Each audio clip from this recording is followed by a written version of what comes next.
Yay, Kelly! Oh, look at her, Mars. I'm so proud of her. See how she raises her legs higher than everyone else? Yes, but the other girls are standing up. Let's rock. Thanks, Dad. Can I get a whooping? Whoa, No Man presents, live from the nudie bar, the Married with Children podcast.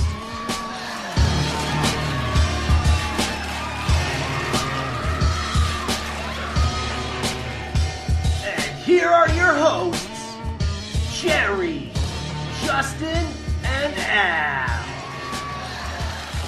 Alright guys, it's the Married with Children podcast. We're back and we're breaking records. I'm Al, and I'm joined by the guy who just needs a penthouse, a nightlight, and a pillow named Shirley, Jerry. What's up? Its name is Shirley, because she surely always gets me there. Surely you can't be serious. Oh, don't call me Shirley. Yeah, guys, it's season 3. We are in the beginning of the golden years of Married with Children. It's been great so far. We've been to libraries and we've been to Graceland, and now it's time to visit the Polk High football field, or as Kelly would spell it, P-O-K-E High, Polk High. That's the actual name of the episode, and Kelly actually thought that's how you spelled it. Oh my god, yes, that's why. Okay, so I'm going to admit how stupid I am, guys, because you know what? I have that in my notes, that not only did she spell it wrong, but she did the letters backwards. But right before we recorded, I was like, Alex, why did they call this Polk High? And he literally could not believe I didn't know, because I take a lot of notes, like just ridiculously. I basically script the whole episode, and I didn't remember why. I couldn't figure it out why they called it this, and that's why. He was like, why did they change the name of this episode from Polk High to Polk High? Yeah. That was great. So it is actually P-O-L-K. It's James K. Polk. Do we have any information on this guy? Yeah, we got a little bit. He was kind of known in history, mostly as the 11th president of the United States. He was born November 2nd, 1795.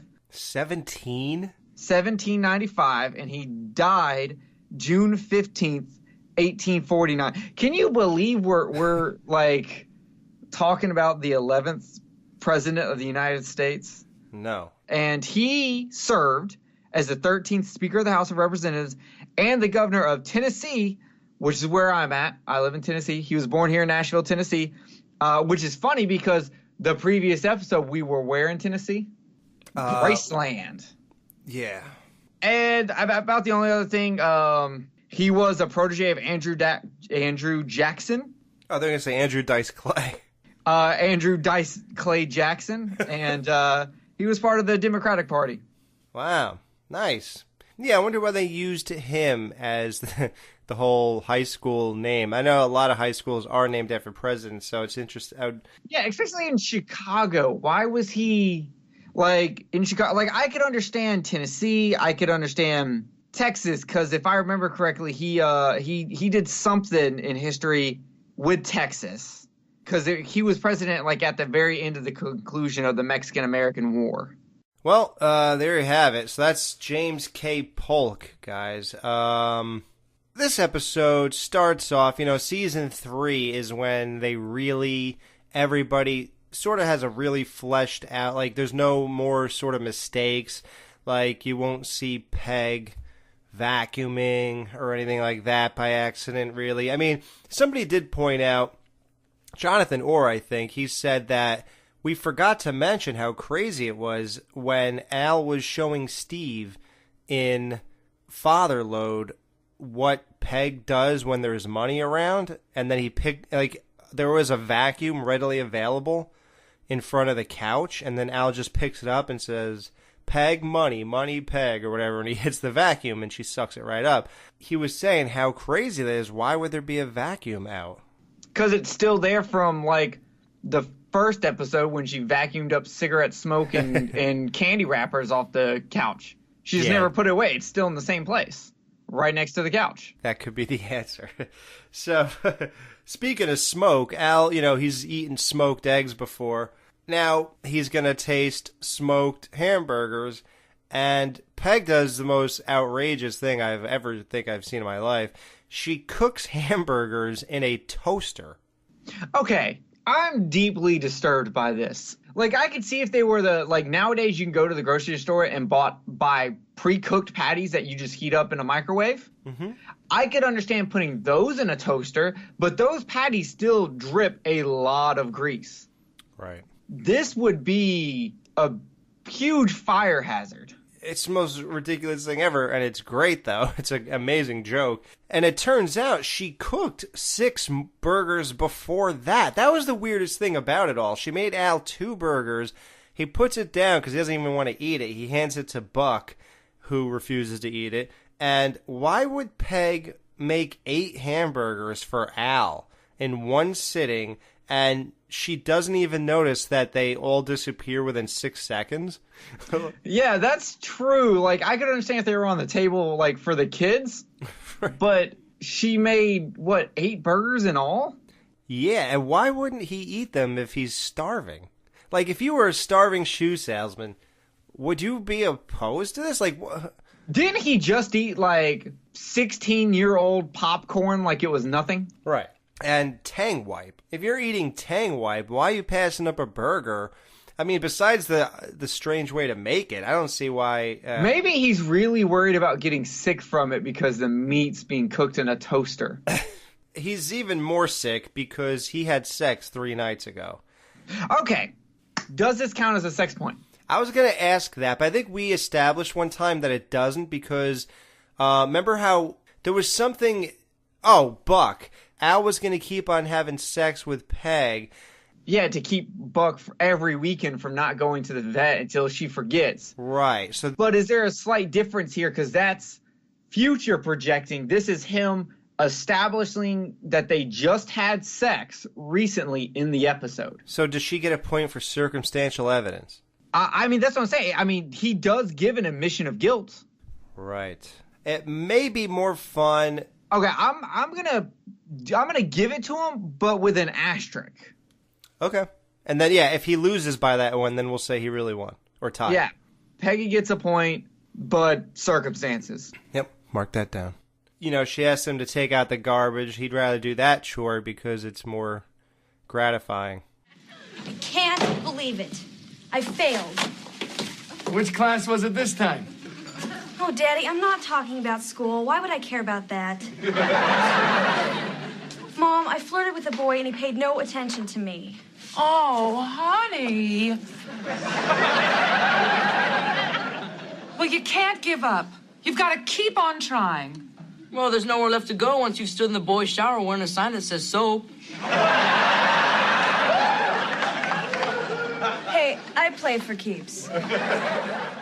She even stood in the boys' shower in the locker room for the football team wearing a sign that said soup.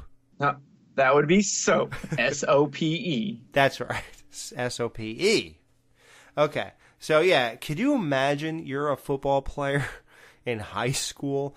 And I think we could talk about her now, I believe. I forgot to check her birthday in 1988, but oh my God. Can you imagine she's standing there with a sign that says soap? For real, one, how did the coach let her in there with a bunch of naked dudes? How did nothing happen because I'm sorry, if I go back to when I was, let's say 16 or 17, it's me and a bunch of dudes taking a shower after a football game, which would never happen to me, but for the sake of the argument, let's say this happens. Well, you get sweaty handing out towels. Yeah, I wouldn't be there at all. I got nerd stuff to do. There is Magic the Gathering card games to play. You wouldn't spread some poison oak and be the water boy? Well, now I would. I didn't think about that back in the day of the ability to squirt water at breast. So here's the thing. That is just a really bad situation all around because either one or two things are going to happen. Some group sex is about to go down.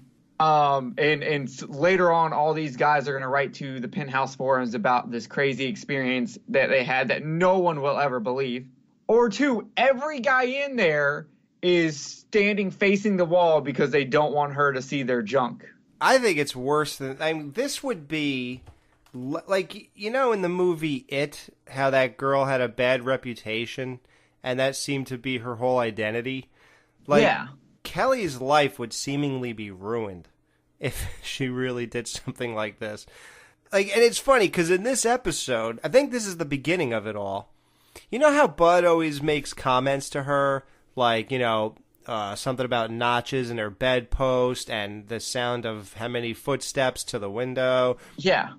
The sounds of people saying over or change hitting the pillow, things like that. Like in this episode, she actually doesn't deny anything and basically either wears it as a badge of honor or uses it as an example of, listen, I'm playing for keeps, Like Kelly is everything we've heard about now.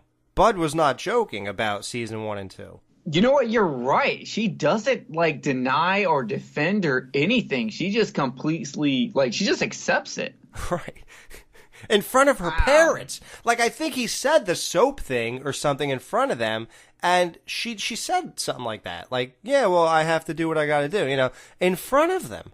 You're right. Wow. And nobody seems to care. And then you would think Al would break this guy in half when I know I'm skipping ahead, but when he comes in the house and her leg is up on the coffee table in a mini skirt in front of this guy who looks like he's about to get to work. Yeah, that was... I don't know. And it's funny because Al does turn around. I think maybe they said maybe we should have Al be a little more protective because he does do something that becomes legendary for meeting Kelly's boyfriends and asking them to leave the house. So we'll get to that, and that's amazing. But at this point, Al is just he just doesn't care, and Peg doesn't care, and she's more than anything, she's almost proud. Yeah, it's really weird. I mean, I have no problem with it. It's still funny to me, but it's just amazing, That's just crazy to take in that last season we were worried about her being sexualized in a bowling episode, and this season we're just oh yeah, Kelly just walks around a bunch of naked dudes all the time. Not a big deal. No big deal. So we are going to have to change our thinking here. And we were afraid to do a lot of things in the last 2 seasons. It's unbelievable. Every time I've wanted a guy, I've gotten him. I mean, I'm famous for it. This guy won't even look at me. Mom, you've got to help me. What did you do in school to get guys? Same thing she does now to chase them away. Daddy, we're talking. Just clean up the garbage, Al. Oh. Well, Kelly, a good place to start is to pretend that you have a common interest. Now, what is this guy like? Football. Everyone wants a football player. I played football. Football players aren't very bright. And they usually wind up doing menial jobs for minimum wage, desperately clinging to their former glory. Yep. They call me Touchdown Bundy. Yeah, he's great. Mom, I've never failed at getting a guy. I mean, once that goes, I'm nothing. No, Kel. Once the lips stop saying yes and the eyes stop saying duh, then you're done. If only it was as easy for me as it is for Bud. A penthouse, a nightlight, and a pillow named Shirley. One problem at a time, kids. Now, Kelly, here's what I think you're doing wrong. Stop flirting with this boy at school. Get him alone, with no distractions. Get him to tell you all his secret dreams and hopes, and then use them to crush him. It turns out the guy that she likes is named Matt, and he is a football player for Polk High. He's not as good as Al, who they called Touchdown Bundy, because... No, actually, he is as good as Al, apparently, because he tied Al's record for touchdowns in a single season, which is not good. So, this guy, Matt, his name is... I don't know how to say these names, but Beu Dreman. Like, literally, it's spelled B-E-A. So it's B, and then U. B-E-A-U. Isn't that pronounced Beau? I don't know. Isn't that French and it's pronounced Beau? I guess. I don't know. So, so this guy, he is an actual actor, which I found weird because I didn't think he was a very good actor. But he actually does it for a living to some degree. He even till 2012 he was in Shameless. He was in that show House and stuff like that. He was in 24, Boston Legal with William Shatner, Prison Break, Criminal Minds. I mean, he's... You know, I have to give him a break on the acting because do you understand how hard it would have to be to act stupider than Kelly? I guess if you put it that way, I guess he did do a good job. Maybe he's just really so stupid that it comes off as bad acting. Yeah, like I've talked to people that like are just really, really, really dumb, and they do kind of give off that present like they're bad acting. Okay, maybe that's what's happening here. Maybe I'm being a little hard on him. So he was in The Heavenly Kid, My Science Project, For the Boys with Bette Midler, and Book of Love. Nothing big, I guess. Heavenly Kid and For the Boys is the only thing I heard of. Yeah, so that's Matt. He is pretty dumb. Hey, Jerry, can you spell tramp for me? Yeah, Kelly. Ooh. That's going to leave a mark. Hopefully. How hot does Kelly look in that purple top and black miniskirt? And if she had a cramp in her leg, would you be willing to help her out with that? Let's move on to spelling. First word... tramp. Okay, I think it's time for a break. Now listen, Matt. You just stay here and run the alphabet from A to F like we've been doing.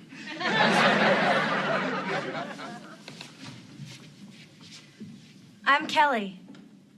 Remember we met in the boys' shower the other day? Oh yeah, the soup girl. Soap girl. S-O-P-E.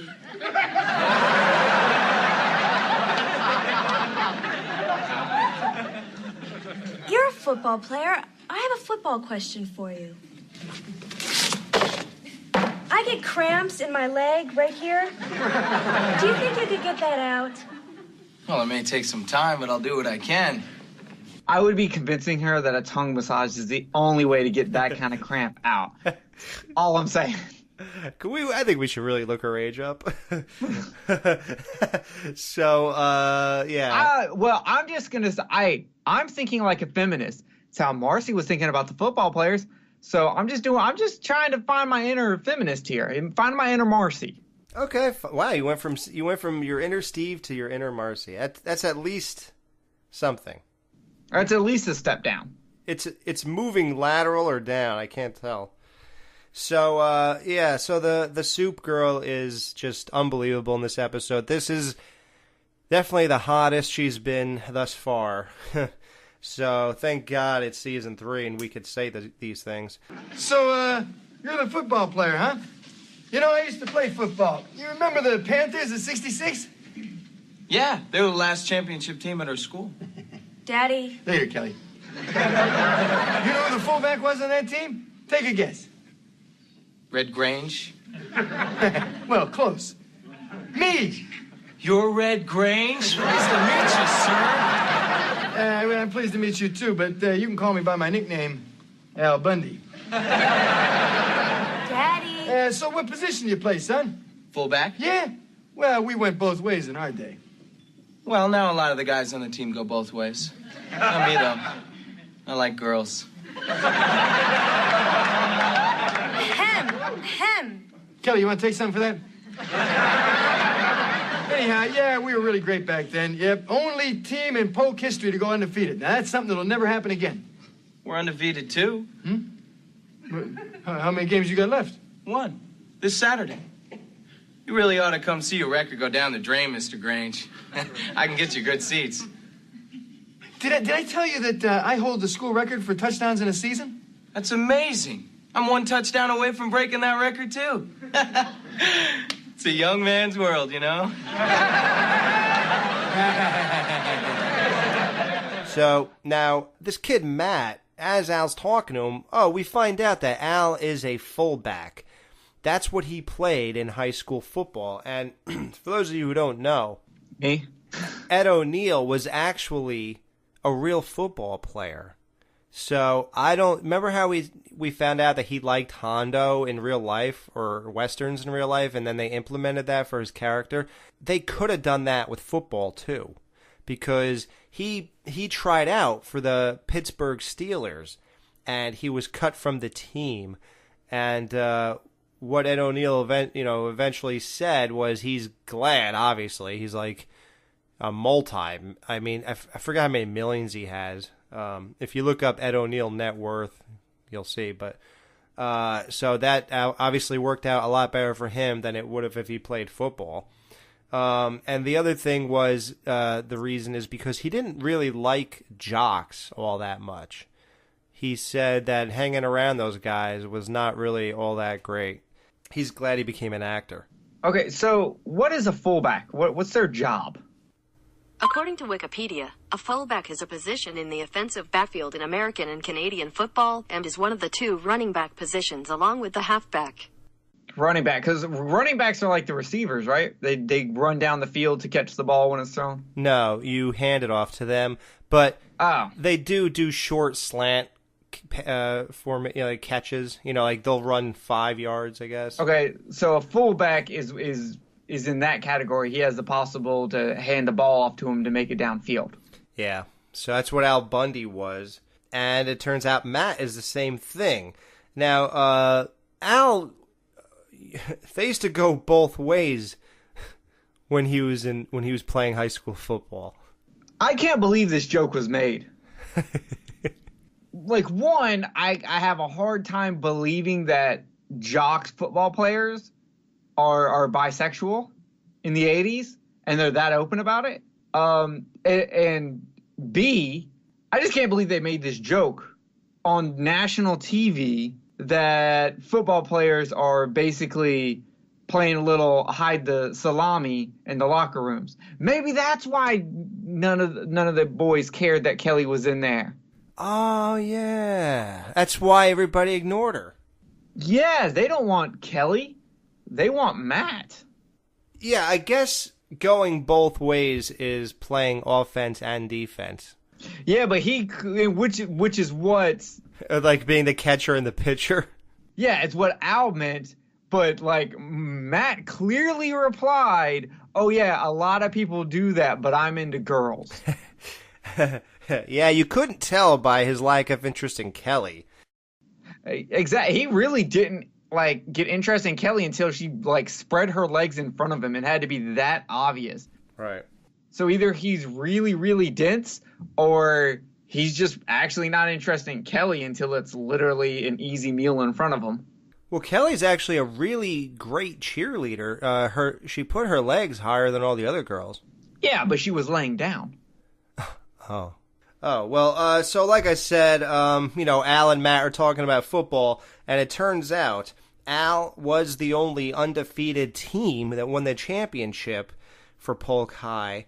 And now Matt and his team is undefeated for Polk High, and this is the championship game coming up, and Matt also tied Al in touchdowns. So now that record, unfortunately, is gone forever. Al always has to share it. And the only thing that's good is that Matt did not get one more. The line that's great, you say that some people didn't notice Kelly and stuff, and you have theories on why. It's do you believe it's true that Kelly is everybody's type? I 100% know she is my type. And if I was a Polk High Panther, I'd be stalking my prey. That's all I'm saying. Yeah. Kelly is technically not my type, but Kelly is my type. Like, if you took everything about Kelly and wrote it down on a piece of paper, I would probably say, nah. If I wrote down dumb, easy, will leave you for a guy in a Domino's truck.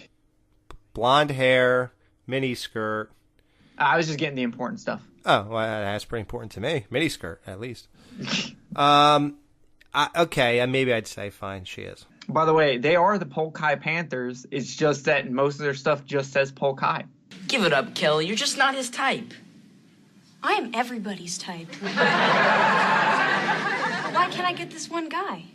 Because all he knows is sports, and all he likes is cheerleaders. Then that's what I'm gonna be. A cheerleader. Kelly, I hate to burst your bubble, but there's only one more game left, and the squad is full. It's impossible. Who could have put poison oak in your pom-poms? Damn the luck. Now, Matt only dates cheerleaders. I'm looking at them now. I'm playing this episode as we review this because it plays on this. Whenever, we're live in the nudie bar, and whatever episode we are currently talking about, they just keep on replaying it on the screens here. Like, wait, watch. He's about to karate chop the dude in the throat. Yep. Bam. Wow. Right to the Adam's apple. So they keep playing that, but oddly enough, since we're in the nudie bar, nobody really looks at the screens. So no one's really watching along with us because they're looking at the girls and listening to us. And I don't even know if they're listening.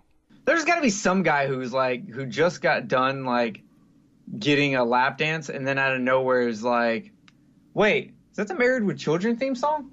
But I'm looking at the cheerleaders now, and they're not all that hot. So Matt really doesn't have all that much to choose from, especially the one girl. I think her name is Kitty.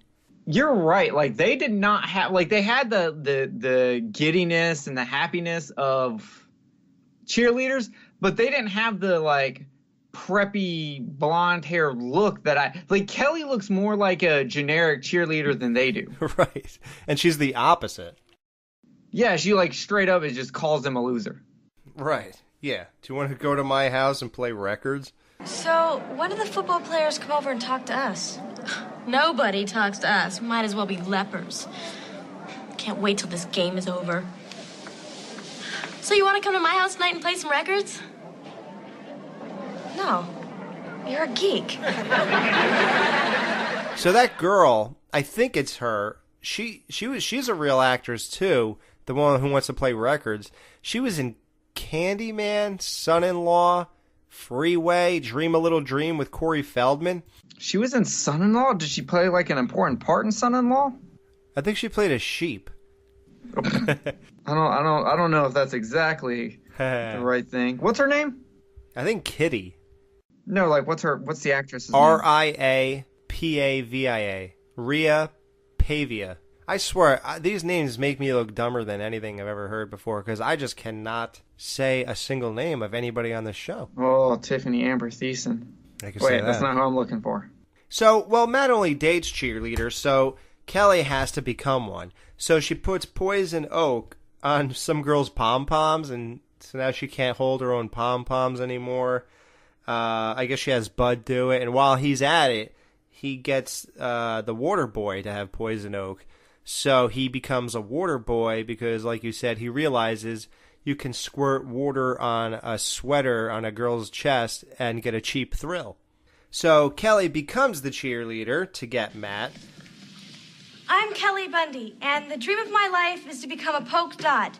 So here's a little cheer that I wrote myself. P-O-K-E. Polk High. Yay! Very good, but it's P-O-L-K, Polk High. After President James K. Polk.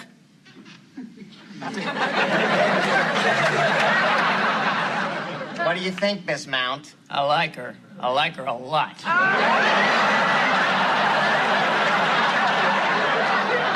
Congratulations, Miss Bundy. You are now a polk dot. I'm so excited. Congratulations, Kelly, that's so great. Get a life, will you? we get to this cheerleading coach, I guess. This gay woman, I suppose.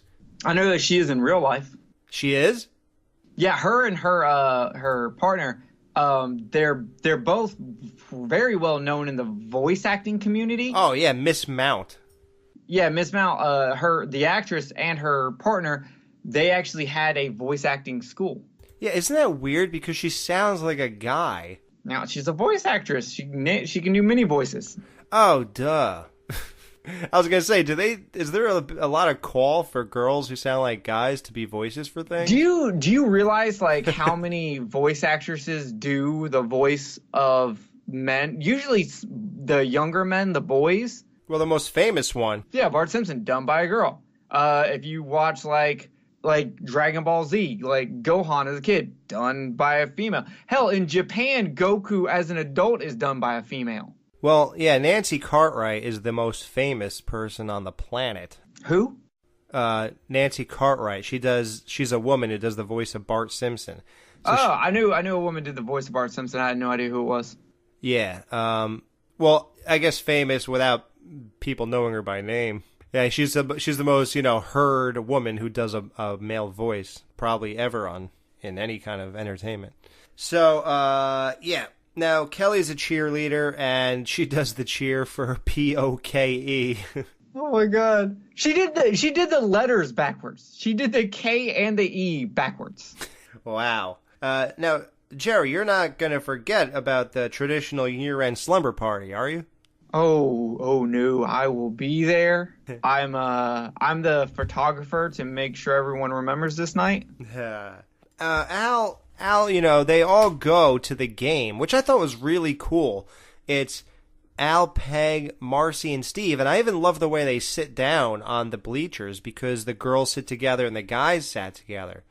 And that's just great. That's what I did, too, when I went to go see the Chicago Bears game. I went with another couple, and we sat that same way. So that's so true to life, and they didn't, just keep it, Al, Peg, Steve, Marcy.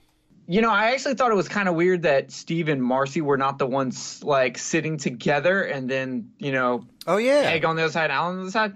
But it works better in the episode because of the thoughts.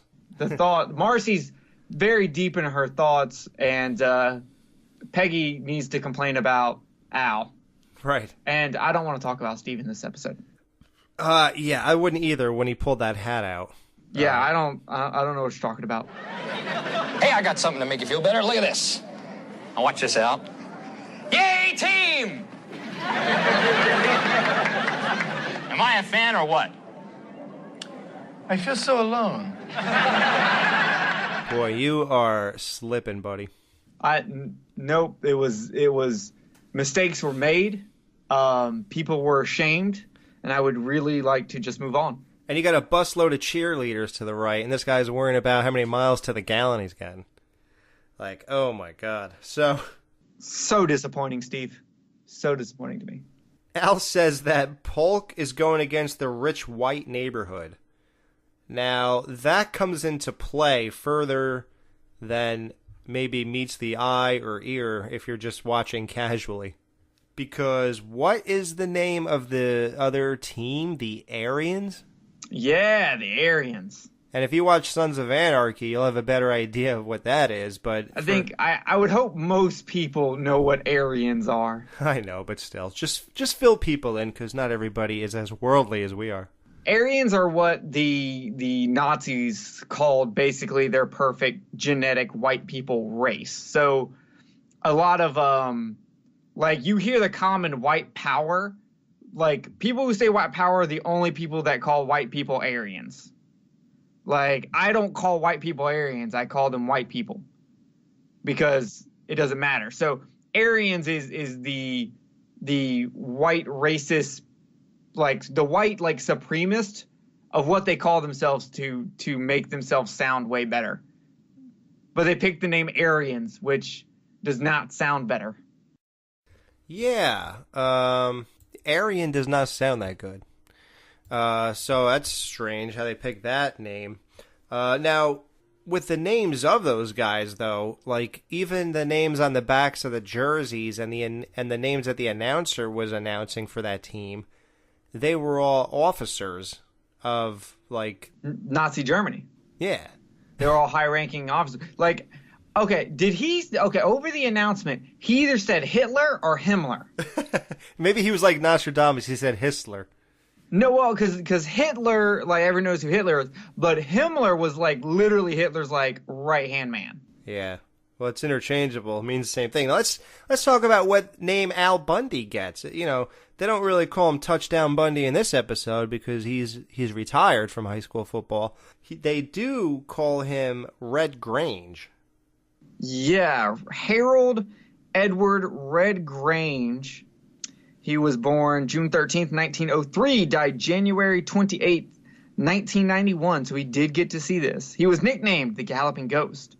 He was an American football halfback for the University of Illinois, the Chicago Bears, and the short-lived New York Yankees. His signing with the Bears helped legitimize the National Football League. And he was a charter member of both the college and pro football halls of fame. Oh, yeah. Legendary Chicago Bears football player. That's my favorite team, as I've said in Season 1 reviews. And, yeah, that's great. The Bears. The Bears. And I remember watching this with somebody years ago, and when they announced, Matt told the announcer of the game that Red Grange was in the stands, and that's the best line. Yeah, but just call me by my nickname, Al Bundy. Yeah, what's even funny is he actually does stand up and Steve misses it. Yeah, Steve's looking for Red Grange. And it's funny because the person I was watching with, they said, "Isn't Red Grange black?" And I said, "No." So they thought that the joke was that a white guy was standing up and everybody would wonder why that's happening. Yeah, I was saying, because the black guy right behind Al kind of was like, "Oh shit, it's Red Grange." He was like patting his back. That might have been funnier if he was black and then Al still stood up and said hi. Like, that could have been a funnier joke. But, yeah. So, do you think Steve would have pulled harder on his clapping? Shut your mouth. Okay. How dare you? So now let's get into Marcy Rhodes. I mean, now we can get into her head. You know what I love about this? It's like, one of the greatest things about being a human being and the way life works is that we get to think anything we want and nobody knows about it. They don't know our deepest, darkest secrets. They think we're normal. And we get to have our whole world of our own in our heads.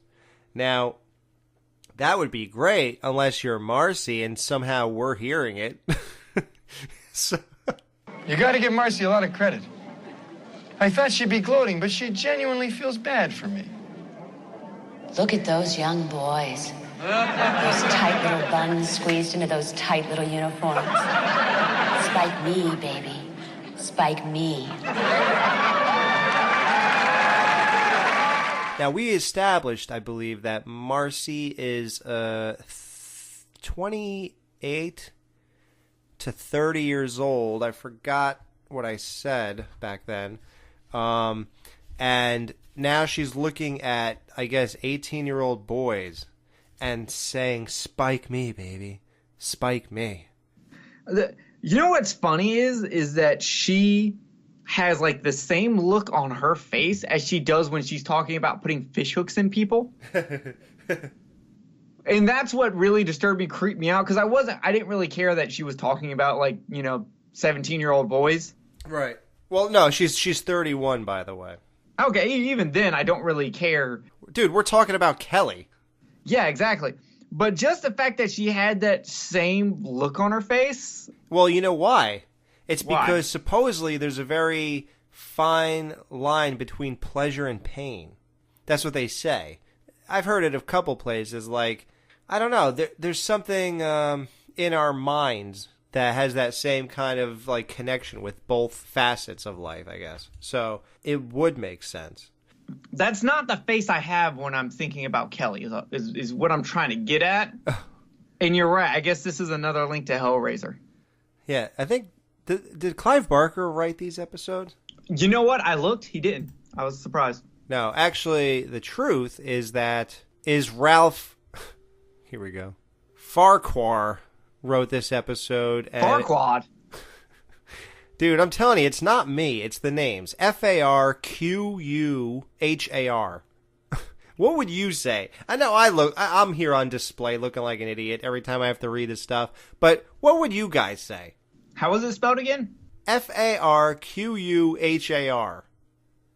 I guess Farquaad. Farquaad. See, that's just as bad as Farquhar, or whatever I said. So, Jerry Cohen directed this. Probably the most prominent director of Married with Children. That's why it's so good. Yeah, Marcy is way into this for all the wrong reasons, but hey, I'm glad she's having fun. And one of the greatest visuals, besides Marcy having that kind of look on her face when she's talking about these kids, is when the cheerleaders are like, our team is red hot. Our team is red hot. And the kid's getting carried out on a stretcher on their team. Yeah. I was like, man, I thought you guys were doing good. Now, what did you think of the montage scene? Like all the football stuff, the cheerleading stuff, the Bud spraying the girls with the water stuff. Like, did that montage work for you? That strange scene of the spiraling football in the air, spiraling in slow motion? Yeah, and then hitting Kelly in the stomach, and then Bud putting water on everybody, including Miss Mount. Miss Mount. Yeah. And then ending up on the ground. It made me laugh. With grass in his mouth? Yeah. What do you, if you look up, you can see this now. What do you think of this whole Polk High football field setting? This is one of the, first times we leave and go somewhere. So what did you think of Polk High's football field and the stands and the backgrounds? And I guess you see houses in the background and stuff. How'd you feel that came off? Fine, but I was just like, man, this is a really, poor high school, because that was not impressive. Like, I've been to a few, high school football games, when I was in high school, but I went to, 3 different high schools. One of them was, really, really rich, and I only went to the football games so I could make out and fill up chicks. That was it. Only reason I went. I didn't pay attention to anything that was happening on the field. Right. So, but the next school I went to, high school, was in Alabama. They love football there, so everybody has a nice football ground. Then after that was Georgia. The one I went to in Georgia had it looked like this. Yeah. I'm going to say this about the director. I don't know what they were going for here. It is really bad in the sense that they show the entire bleachers in some shots. What you're supposed to do here is act like this is a regular football stadium to some degree. Even if you're just going to say the bleachers are the stands, you're supposed to act like it's gigantic. But there are shots, at the 11-minute mark when they come back from commercial break, they have this shot where you see that where the bleachers begin and end, and there's nothing to the right, yet they're at the 40 and 50-yard line. If you look to the left, it's that, bathroom or facilities or whatever that the cheerleaders are in front of. So You're right. It is really small. Yeah, this doesn't make any sense. Almost like it's a mini football field. According to this they're not really creating the illusion here. According to this shot, if the equal amount is... And then there's a gate that comes and it closes off to the side of them. So that means that there's no audience watching this game from the 50-yard line down to the end zone. I mean, this is a place that has 2 malls. This is a big area. It's so great, though, because I feel like everybody who performs does a really good job of acting, playing this up like it's this big, real thing. Even the way everyone's acting in the stands, the football players, the way they're trying to play it off, the way everybody's, it feels real to some degree, especially them sitting there and just being into the game and stuff. Everyone's doing really good, even like the obvious 4 main characters. But man, they didn't really try to create that illusion much with the directing. I can't believe I didn't notice this. Yeah, I literally know so little about football that it didn't even occur to me that the whole setting here is like super tiny. Like this looks like the same football field that they're using for the Puppy Dog Bowl every year. I thought they were going to say the Little Giants and do an Ed O'Neill reference. No, I'm not that talented. Well, that's why I'm here. Exactly. So now we have Kelly Bundy's phone number. So I'm going to go ahead and call her. Oh. Yeah. Ready? Okay. I looked at her sign. Her number is 555-2878. All right, let's see what happens when we call her number. Hopefully it's not to a cab company again. Welcome to Verizon Wireless. Your call cannot be completed as dialed. Please check the number and dial again. Announcement 4, switch to 2-15. That's it? Why isn't it working? Do you want the real answer, or do you want me to like rub your back and say maybe you read it wrong? That would be more comforting. You definitely, man, you just read it wrong. You were all hyped up about winning the game and taking the number down. You obviously just messed up a number. Okay, good. So when we're done with this, I'll be able to call her. Yeah. You after we're done with this and I leave, you go right ahead. Okay, good. Now, do you think like every kid in America tried calling this number?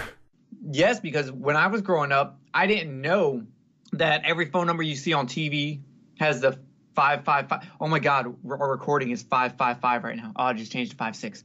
Wow. Is that 555 is a fake number? It's always a fake number. It does not exist. I didn't know that until I was much older. And so I remember trying to call numbers and then being like, "Mom, the phone doesn't work." And then getting in trouble because I just tried to, like, actually, you know what? I never got in trouble because they were all long distance calls, but since they never went through, I never got in trouble. Wow, how did I never get in trouble for that? I want to know how come Peg didn't get in trouble for buying a $200 jacket. So young. So young. Hey, number 21, if you got the place, I'll do the time. Oh, yeah. Poor Al.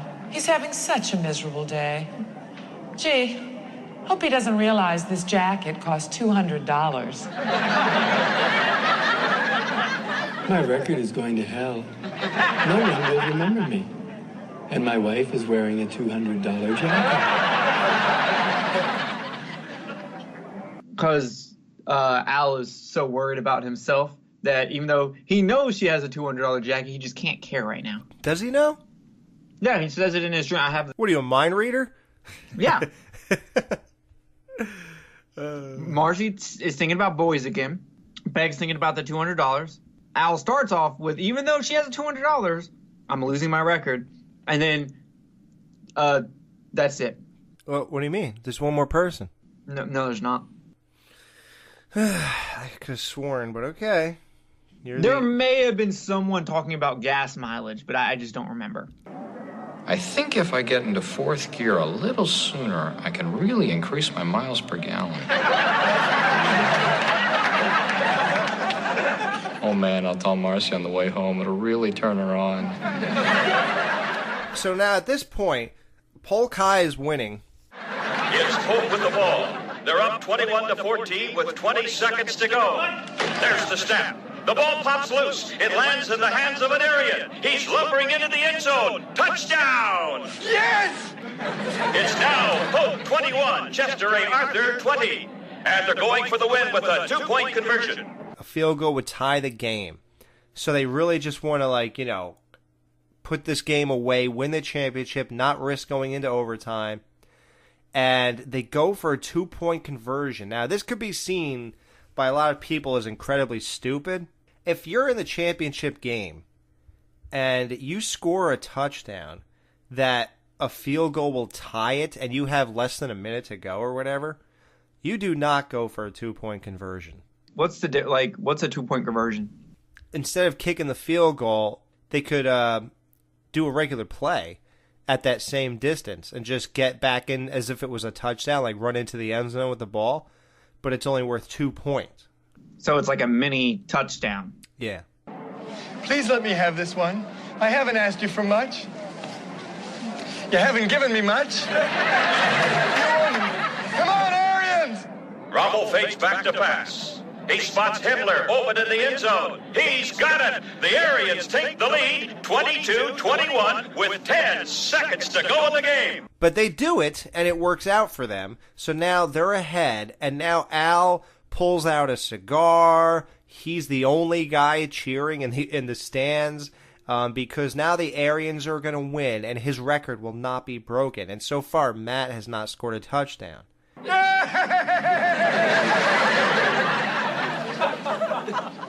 Oh, God. Now I'm going to have to hear about his stupid record for the rest of my life. I'm so happy for you, honey. Now, Matt is going to return the ball. He's on special teams on this play. You know, they kick it, they punt it to Polk High. He catches it and runs all the way down past the 50-yard line, and he blasted through all the defenders, and now he's going to make it because there's nobody that could stop him. And 3 is there's no way Polk's going to win this game. The only way Polk can win is if they run the kickoff all the way back for a touchdown. That's impossible. I can't believe this. The last play of the last game. I have done all this, and he didn't even notice me. And he never will. There's the kickoff. Matt Gibson takes it deep in his own end zone. He's at the 10. He's hit. Now he breaks the tackle and cuts left and heads upfield. He's at the 20, the 30. He cuts right. He could go all the way. There's nobody in his way, and he's going to score. Until Kelly leaps out in front. Like, why? If you can only go through her mindset and say, why did you do that? Why wouldn't you let him score and think, wow, he'll be so happy, he'll want to celebrate with me? Or something like that. No. Kelly just says, the hell with this guy ignoring me the whole game. I am going to jump out in front of him. And she could have been killed. Like, if he's running, a football player is running all that padding, and she just jumps out in front of him, and he just T-bones her. Like, what was she thinking? It was the stupidest thing ever. No! No! Somebody stop him! Anybody! That's my sideline. Here he comes. Matt, over here. He's in midfield all alone. He's gonna do it. Nobody can catch him. I'll be damned. Gibson is down. And there's the gun. It's over. The Aryans win 22-21. Oh, heartbreak. Now that the season's over, homework, my house, midnight-ish, here's my plan. Yeah, I'm like, is it so important to you to just say that you dated the guy? Are you? Because here's my thing. She can't handle the rejection. As many times as, like, she's referenced since, like, paying for hotel rooms and stuff, like, is she banging all these guys? Like, is it just dating, going out on a few dates, making out just to be like, yeah, I did that? Or is she, like, going all the way with all these dudes? I would hate to think of her that way, but after hearing how guys always ask her to chip in for hotel rooms, I mean, like, which we didn't hear, we are going to hear next week. Tune in next week, guys, to hear us say that again. That would lead me to believe that she is having sexual intercourse with all of the guys. So weird. Yeah. I mean, I don't know how to think of it. I guess my mind brings the reality of the situation so that I still like Kelly. Like, I guess I would think, like, that's kind of, like, skeezy or something if she was, like, sleeping with 50 guys. Yeah, like, season 1 and 2, I'm just thinking her as, like, she dates every guy, so she could be like, yeah, I dated that dude. I can get any dude. But as it goes on, it starts, like, the reality of, like, bringing actual sex into this keeps putting its head in.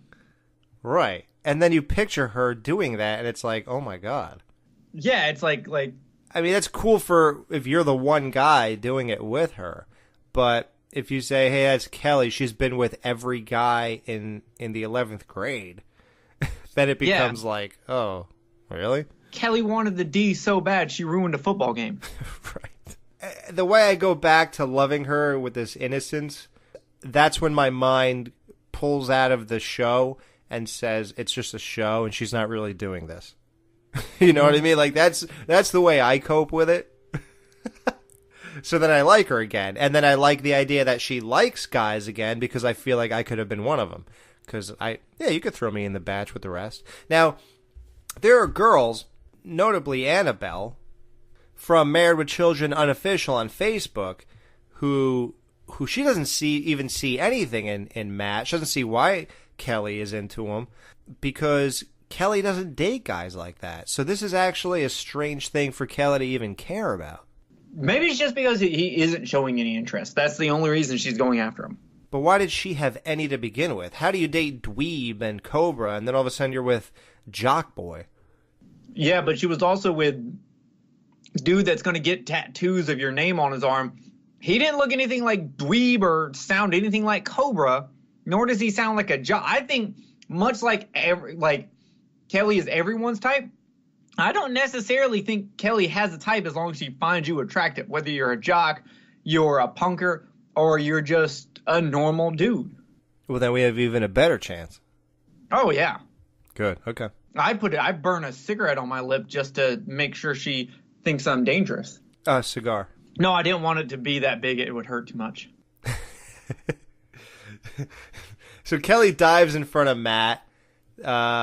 He's down. Game is over. Now, normally, he would have to either fumble the ball at that point or some other guy on the opposite, the Aryans, would have to touch him for the play to actually be over. But I don't think they even went that far. I think they just... I thought he did lose the ball. Okay. Well, maybe I'm wrong. But also at the same time, how does outside interference lose the game? You would think they would restart that play from the time they had it. Like, okay, restart the kickoff.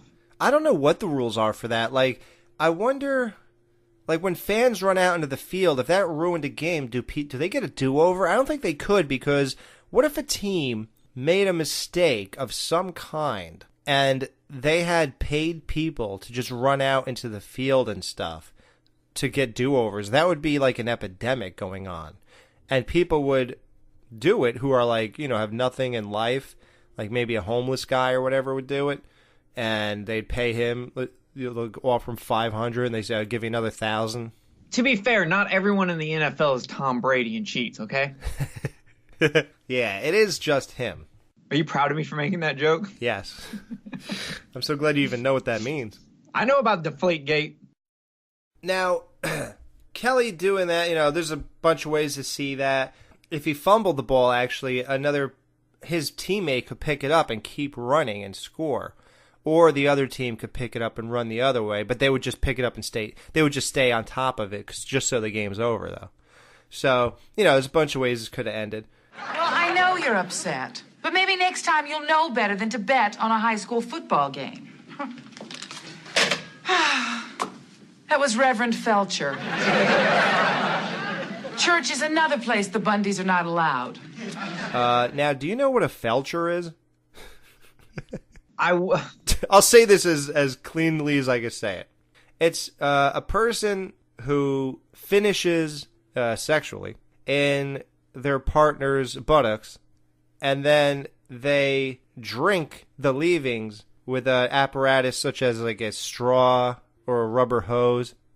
A rubber hose. Like a radiator hose. That's what that is, just so everybody knows. Yeah. Bud, go get the felching hose. Yeah, we have to siphon gas from Steve. That's the wrong kind of gas. Oh, my God. So the greatest moment, which Justin would have loved, the father-daughter moment where Al's sitting on the couch with Kelly, and he's supposed to lecture her for what she did. Honey, you've got to talk to Kelly. Tell her what she did was wrong, and she disgraced the entire family. which is not an easy thing to do. I'll handle it, Peg. Hi, Daddy. Kelly, sit down here a minute. Kelly, I want to talk to you about what happened this afternoon. Good girl.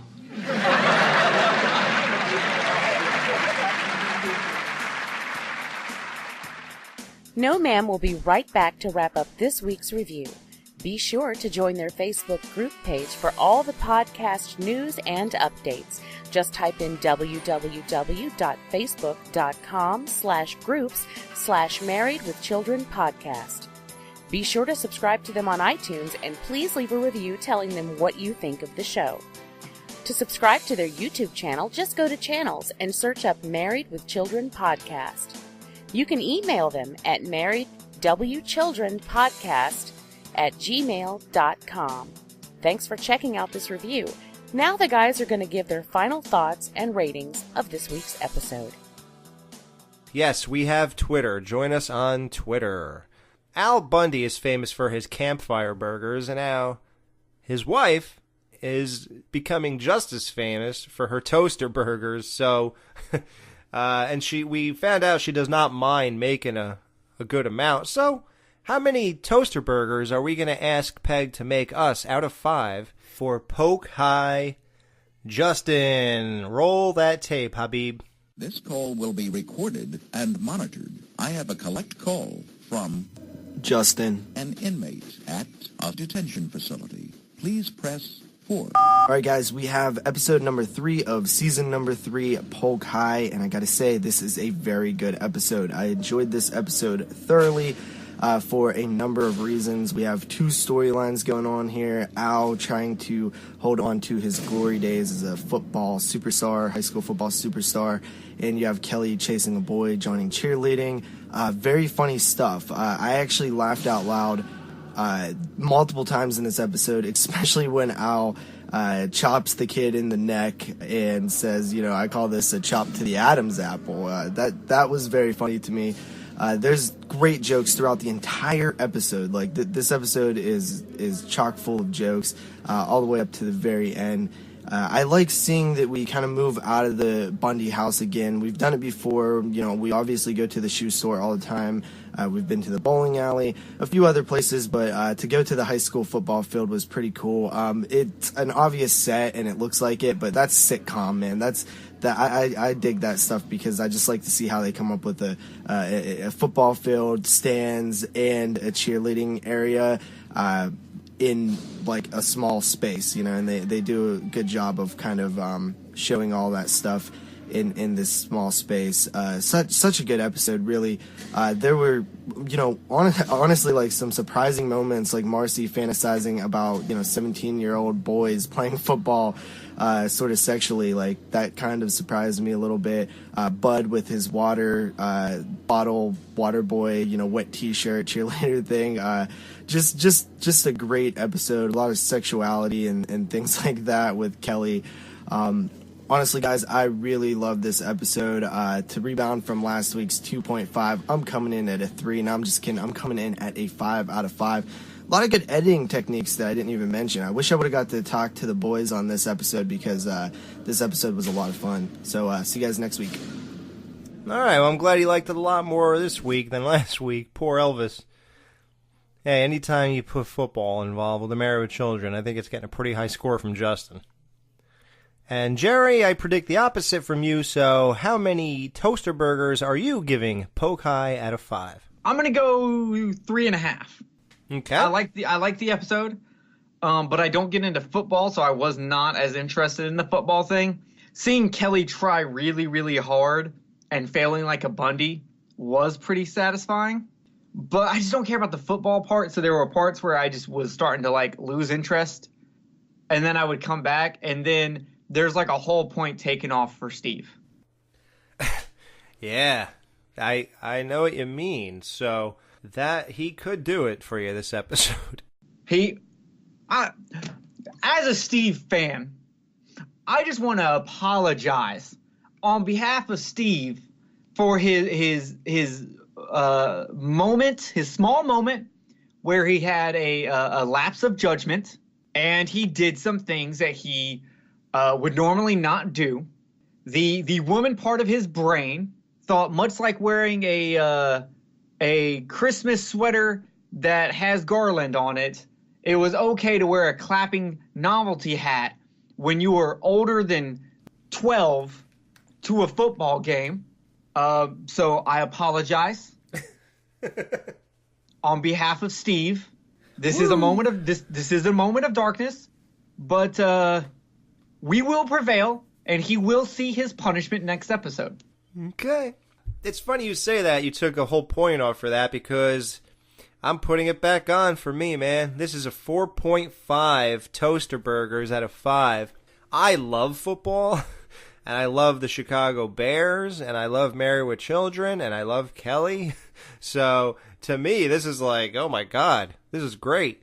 You know, we joked around about the not so amazing set design and all that type of stuff, but this is Married with Children, and I really do appreciate the efforts. I mean, if you look, they have like 50, 60 people in the stands, and you even got the cheerleaders. I mean, they went all out. The show had... Did you say 50 or 60 people? 50, I think. No? Maybe 25 to 30. 40. 40? I don't know. Okay, listen. I'm trying to be nice here. But they have a lot of, you know, I think they did good. I'm sure there's a budget, dude. Let's not get ahead of ourselves. That's very true. There is a budget. Right. And they blew most of it on that stupid hat. Yeah, I wonder how much that hat cost. $15, $3 shipping and handling, and 75% of his dignity.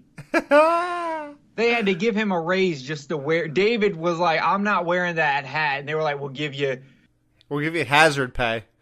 Yeah, he got hazard pay to wear the hat because it could have ruined his career. Yeah, and he could have got punched in the face when he left the parking lot. He was on suicide watch the next day. Oh, and by the way, Al's wearing a plaid shirt in this episode, which you said that he would never do. Shut up. Get out of here with your plaid shirt. Man. I think he even wore one in he thought he could. Mark this down. Let's see. Last season I was wrong twice. This season we made it to episode 3 before I was wrong. So let me put that in my notes. So when we do the wrap up show. Nah, we'll leave you alone. Jerry is wrong. Plaid shirt Al. Okay, it's there, everyone. You can give me shit again on the wrap-up show in 20 or 19 episodes. I thought you were gonna say in 2019. Like it's so funny to think of our podcast and like where we'll be at certain points, and like somebody said recently, my friend Robin, this whole 5-year mission. I think I said it too, like a Star Trek reference.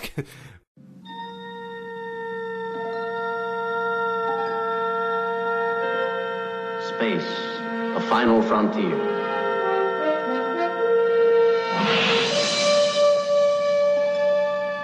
These are the voyages of the starship Enterprise.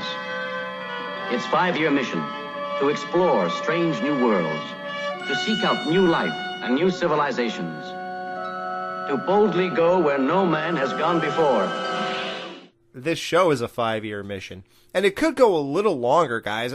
I've already heard people say to me, well, I hope you guys still keep going when it's over, and I'm like... It could go past that if you join the Patreon, because one of the things we want to do special just for Patreon members is the commentary episodes.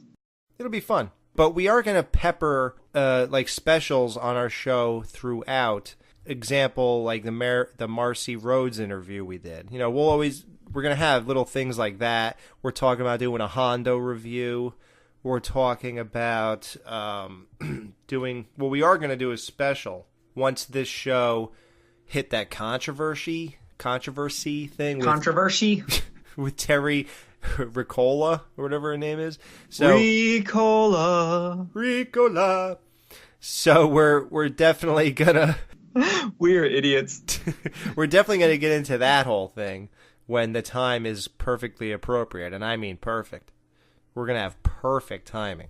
So, but you know what, dude? Here, I'm just going to drop in a little thing I recorded earlier, make it clear so people know what they would be getting. The Terry Ricolta special will be our final special we're going to have that is not exclusive to Patreon members. So here's a little thing I made for everybody so that they know what they'd be getting if they become patrons to the Married with Children podcast. So here, check this out. Hey guys, this is Al. The three of us here at No Ma'am love doing the Married with Children podcast, and we can only do it thanks to your support through patreon.com/marriedwithchildrenpodcast. What's that? You don't know what that is? Well, let me tell you. There's a huge amount of stuff you'll find at patreon.com/marriedwithchildrenpodcast that you won't find anywhere else. Do you want to hear a season wrap-up show for seasons 3 through 11, which won't be available in the regular feed as we continue to work our way down the line? Want access to all of our bonus content? Basically, that means anything besides the reviews of the episodes themselves. Future exclusive interviews, Married with Children comic book specials, reviews of movies starring different Married with Children cast members. That's right, you want to hear us review Don't Tell Mom the Babysitter's Dead? Little Giants? Dutch? Hell, we'll even review Hondo. How about our future Spotlight specials where we highlight one Married with Children cast member and explore their life and career? We will even have Married with Children commentary tracks. Watch an episode along with us. Remember guys, this is a weekly show, so you get all that for only $1.25 per show. Yes guys, all that is available for just $5 a month. You can't do $5 a month or don't want the bonus content and just want to support the show and buy us a girly girl beer and throw us $1 or $2 a month? If 500 of you did that, we wouldn't have to eat toaster shakens or Tang Wipe. So please consider becoming a Patreon and support your favorite podcast. Patreon.com/marriedwithchildrenpodcast. Thanks, Dad. So there you go, guys. Plenty of bonus content and our appreciation for you supporting the show. We have a long haul here, guys. We have 4 years and 2 months to go and a lot to do. A lot of hard work on everyone's part, so your support is greatly appreciated. And as promised in the Patreon first tier, the $1 to $4 tier donations a month, we said we'll give you a shout out if you are kind enough to contribute, and we already have a contributor, Chris Nonis. Thanks a lot, brother, for the donation. We really appreciate it, man. And just a special shout out to our research department. We have a great research team with Annabelle, Chris, Josh, Reliving Married with Children, and Married with Children Unofficial on Facebook. Look it up, guys. Great pages. So, yeah, I love this episode. I love the Bears references. I love how hot Kelly looks. I love the premise. And one of the things that occurred to me is that this football episode, lands on season 3, episode 3. And if you put those two numbers together, that's Al Bundy's football number, 33. And it's the first football episode we're getting. So that's kind of weird. It's like, what are the chances it would land on that? You know what I mean? And so I thought that was really interesting. And I love Al getting a little bit of his history and the whole thing behind what he's come to be known as with this whole football thing. Everybody kind of relates Al, 4 touchdowns, Bundy, this and that. I actually will be on web pages. I'll be on Hip Hop DX to look at or they'll post something on Hip Hop DX Facebook, and that it'll be something, and someone in the comments will be like, "Don't let this distract you from the fact that Al Bundy made 4 touchdowns in one football game." And I'm just like, this is brilliant, and I see it often. So it's so fun. I've seen it on hip hop pages. I've seen it on horror movie pages. Wow. I've seen it on pages for stuff that no one should be. I was on one of the Jaws. There's a Jaws for the Revenge Facebook page that posts a lot of stuff for it, and someone did it on there once, and I was just like, who is watching Jaws the Revenge or sees a post about Jaws the Revenge and is like, you know what? Don't let this distract you. Who's doing this? We should have. We should ask all of our honorary No Ma'am who listen to the show out there in not Radio Land, in Bundy Land. That's what we call it here. To make something for our show. People have been doing it, and I appreciate it. I noticed that people have been posting our show, at least our Facebook page or whatever, certain places and saying, hey, to certain like actors, hey, you should go on this show, like to David Faustino and things like that. Yeah, guys, thanks, and please keep doing that. Whenever you're on like that big 80s page on Facebook that has like 20,000 or whatever members, Married with Children was in the 80s. I mean, and 90s. So if there's a 90s equivalent, get on it. And just drop our show somehow. Like whenever people post about Married with Children, just like take our banner or something. I don't know, or find a way to make sure the name of us gets out there. So that just build the community. All right, guys. So be sure to tune in next week as we review The Camping Show. It's a period piece. I can't wait to get on that topic. Yeah, right? So the Rhodes and the Bundys head out to the Rhodes cabin in the woods. But the merriment is halted by Kelly's PMS. The men leave for a bit to go out fishing and return to all three women menstruating and hostile. When a bear attacks the car, Al hilariously attempts to stop him. Wow, I'm sure I should go back to stop reading IMDb descriptions.